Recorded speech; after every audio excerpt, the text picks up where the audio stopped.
aligned with the vision of Atmanirbhar Bharat.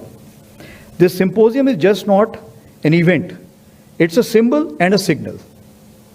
A great symbol of what the Honorable Prime Minister recently mentioned in the Combined Command Conference at Kolkata this month itself, JAI, that is jointness, Atmanirbharta and innovation. And this Academia Technology Symposium, today what we are seeing is the apt example of that.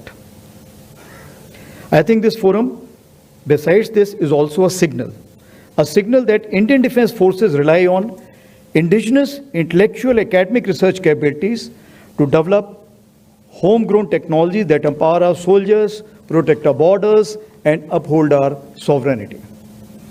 Ops Sindoor has amply showcased the great positive impact of self-reliant technology. The recent geopolitical environment has also clearly established that strategic autonomy will always be contingent upon Atmanirbharta. While we have demonstrated the indigenous capability, we need to further invest in niche technology and graduate from experimentation to enterprise scale implementation. Although collaboration between academia and defense forces has been existing for ages, there still remains significant untapped potential. To harness this, a portal was launched ahead of the event to connect with the researchers and academic institutes across the country, and the response was phenomenal.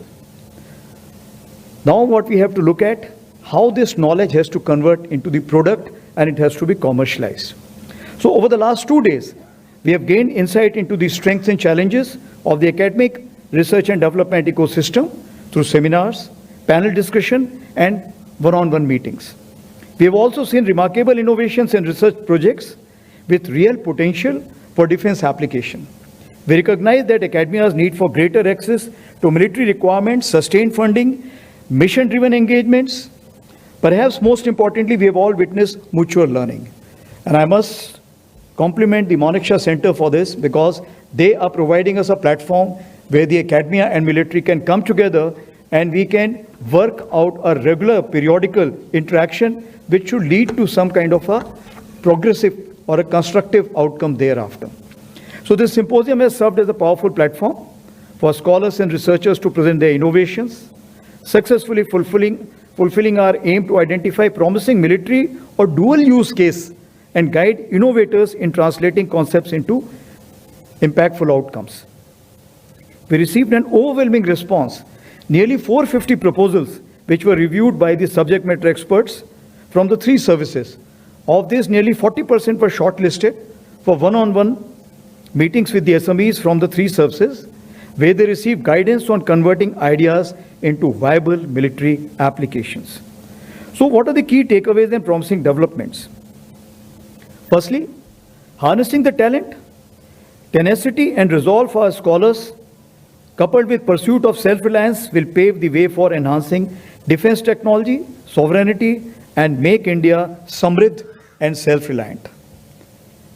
Academia and armed forces must together rewrite the rules of technology, innovation, and entrepreneurship, harmonize goals and methods for true innovation in line with real-world military needs, and unblock potential that can transform India's operational capabilities. Build a mission-driven research and development ecosystem which integrates talent, resources, and strategic partnerships essential for developing niche, scalable, and dual-use technologies. We have thus commenced the first Army internship program this year, an encouraging response, 60 young minds selected out of over 50,000 applicants. We will take this ahead in a bigger way in the next year. There is a need to establish defense R&D-oriented universities in accordance with the existing provisions of National Education Policy 2020, and also create defense incubation cells in academic institutions under the mentorship of armed forces. As you are aware, that AI incubation cell has been opened up in Bangalore, and Agni Shodh has recently been inaugurated in IIT Madras. We must also develop greater collaboration between what I call the troika, that is academia, industry, and military. While the academia innovates, the industry incubates, that is the innovations, and the military becomes responsible to imbibe those. So this troika is something which must continue to interact with each other, and it's an interdependent legs of a table. So we are ready to fund and mentor promising innovations including those from Tier 2 and 3 institutes. We have created technology and innovation cells in various IITs and other like-minded institutes. And within the military, we have created 16 technology clusters, each being mentored by one or a deputy chief or equivalent 3-star officer, whose names and contact details are already there in the environment. So that academia wants to find out anything about these technology clusters, want to take the research and development ahead, these nodal agencies will be able to guide you through. For greater understanding by the academia and industry, we have facilitated tours to forward areas, helped in internal evaluations, and we've even shared our firing ranges. The aim is to help you to help us. As for the exploring new areas are concerned, I'll just take 2 examples. Firstly, air littorals. Conflicts in recent past have demonstrated that the effectiveness of the unmanned aerial systems and counter unmanned aerial systems for exploiting the airspace just above the land battle area. An effective management and exploitation of this space, which is known as air littoral, has become an imperative. With persistent presence of the weapon, radar system, then of course small arms, mortars, artillery, UAS, counter-UAS, rocket, missiles, and of course the flying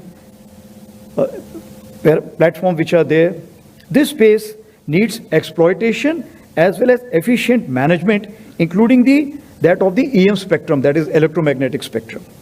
So we need a de novo innovative solution for force application and force preservation in this limited space of air littoral. Now the second one is agentic AI. Our multifarious roles include operations that are either repetitive or creative in nature.